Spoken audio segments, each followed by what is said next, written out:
Գործընկերներ, եկեք հետևյալը արձանագրենք։ Երբ դատական այս աբսուրդային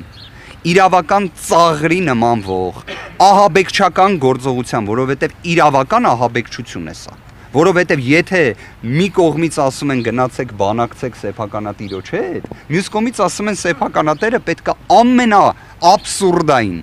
ոչինչ իրենից չենթադրող մեղադրանքով գտնվի կալանքի տակ, այն վճռաբեկ դատարան օպերացիան, որը իրականացվեց, այդ աստիճան ստվերային արդարադատությունը, դուք պատկերացրեք դատախազը ինչ է պատասխանում նիստի ընթացքում, ասում է ես զանգել եմ գրասենյակ, գնացել եմ որոշումը ստացել եմ։ Հարցնում ենք դուք որտեղից գիտեիք, որ նոյեմբերի 13-ին որոշում պետք է լինի։ Ասում եմ, ես ամեն օր զանգում եմ գրասենյակ։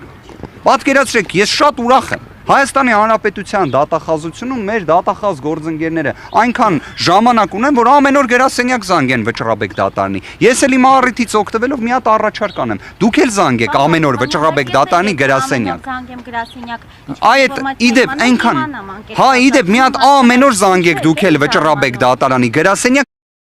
գտնվող գործի դատական ակտի հրապարակման օր չիմանալու պայմաններում, որտեվ ինձ նոյեմբերի 13-ին իրազեկում են, որ նոյեմբերի 13-ին դատական ակտ է հրապարակվում, որն էլ ես ստանում եմ նոյեմբերի 14-ին, բայց դատախազը գիտի, որ նոյեմբերի 13-ին գնա գրասենյակից որոշում ստանա, այն էլ չկարողացանք պարզել, վերջը արձեռն նա ստացել թե այլ եղանակով է։ Կներեք գործընկերներ, ես ներողություն եմ խնդրում, դատական ակտը կլինի, հերթական իրավական ծաղրը այսօր արձանագրեցինք, իրականում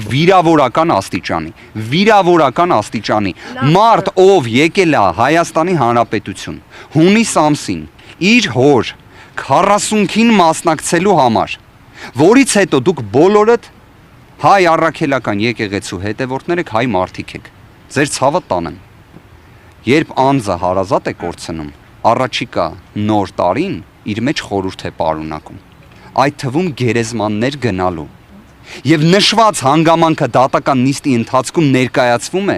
քննիչը պնդում է միջնորդություն, որ մինչև հունվարի 18-ը Սամվել Կարապետյանը լինի անազատության մեջ, դատախազը պնդում է միջնորդություն, որ Սամվել Կարապետյանը մինչև հունվարի 18-ը լինի անազատության մեջ, եւ դատավոր Սարգիս Դադոյանը նշված հաստատում է, դրանից հետո բան չեմ ուզում հիմա խոսել։